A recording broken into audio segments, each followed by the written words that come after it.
Hello everybody, this is Mothy, and I am here playing The Beginner's Guide, a lovely little follow-up game that was made by the guy who made the Stanley Parable, I don't know, it's a year or so ago, which I loved. There was a lot of really clever meta humor in that game, just about video games in general. But this game just came out, and I kind of want to play it, so I'm going to jump right in here and give this a go, and other than the fact that I know that it's made by the guy who did Stanley Parable, I don't know that much about it. Apparently, it's a fairly short game, so this playthrough won't take too long. Pretty standard controls, apparently. But apparently it's someone who is... Hi there. Thank you very much for playing The Beginner's Guide.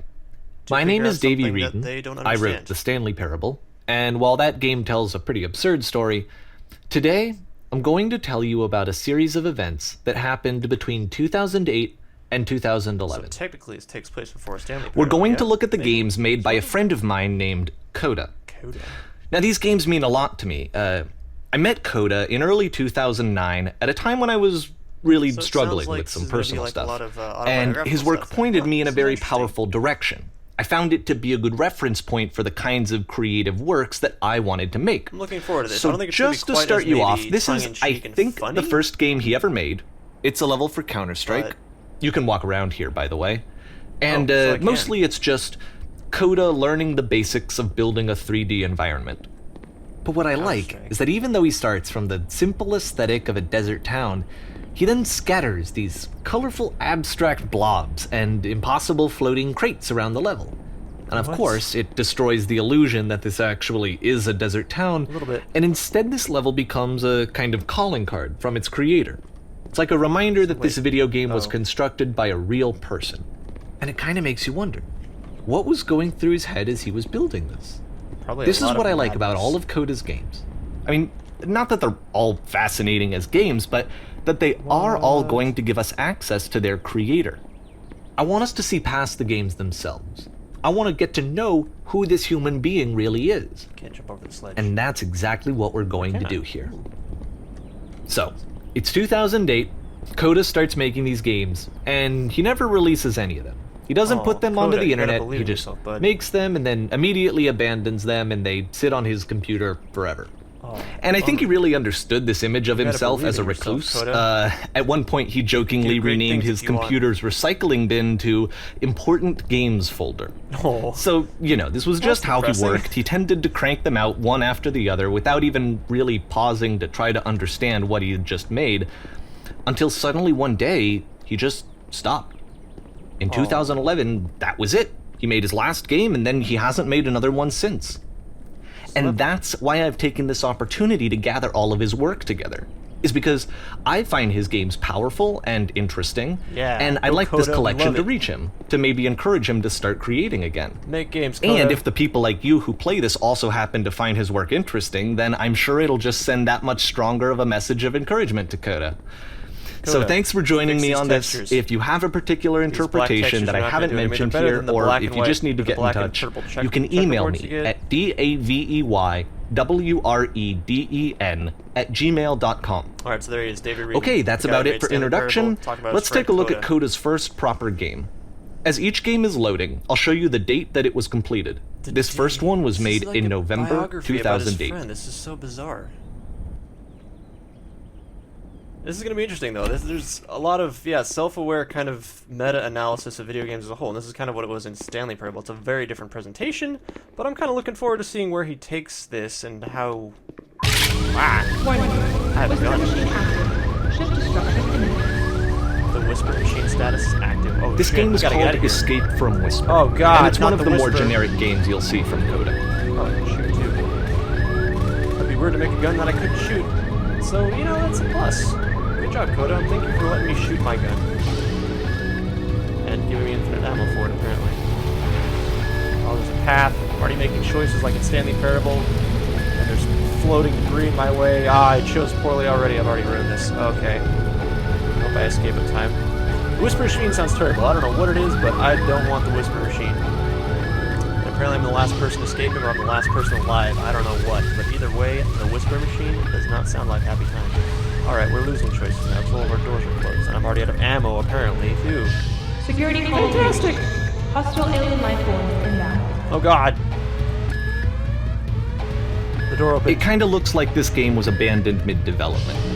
For instance, you have this gun, which you'd think would indicate that there are supposed to be monsters or enemies somewhere, but then clearly there are no enemies anywhere.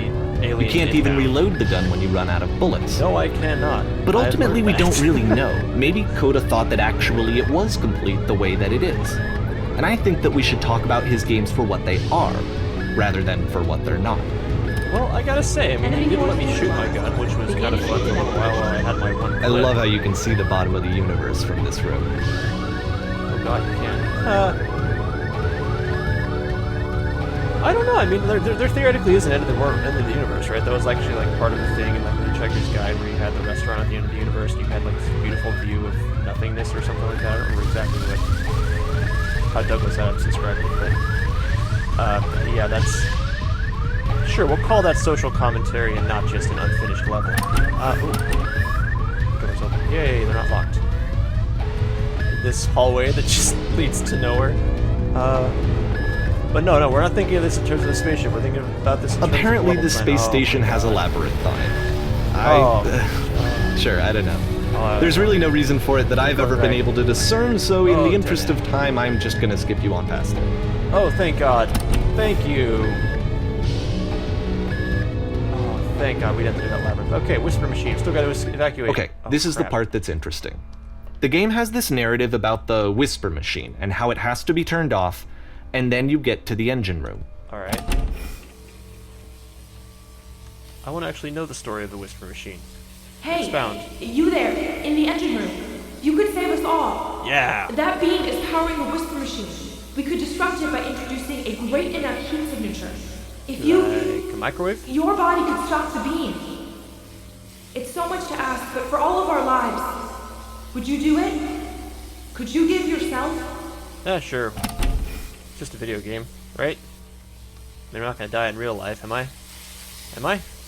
I hope not. Well, I'll jump in and maybe I will die in the video game and not die in real life, but if I do die in real life, well, it's been fun, guys. Let me pause here for a second.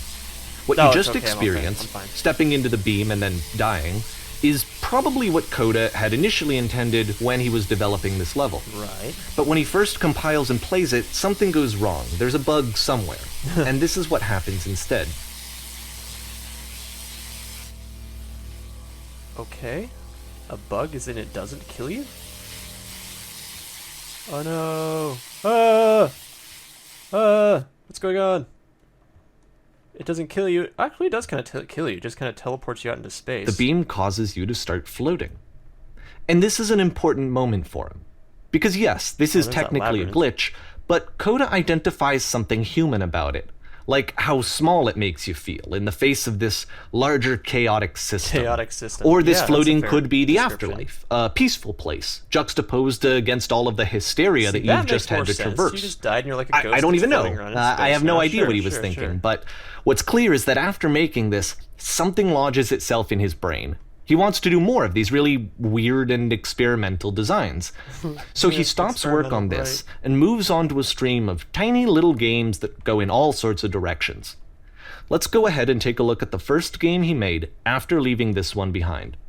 At least, yeah, he put the top on the universe, even if he didn't put the bottom there, so, you know, you gotta give him credit for that.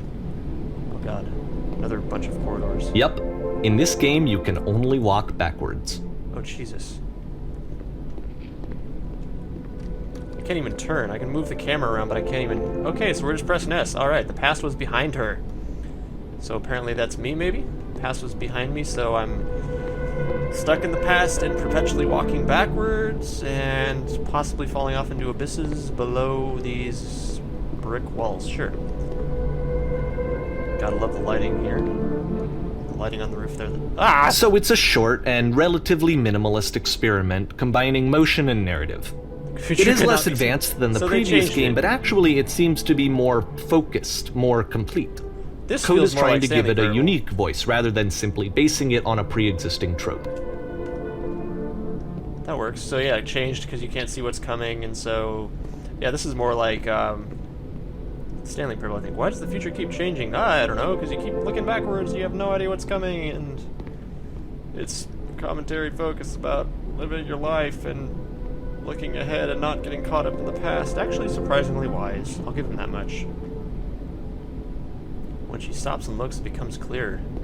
So you have to turn around and see what's coming ahead. Oh, hi. Yeah, this is a little bizarre.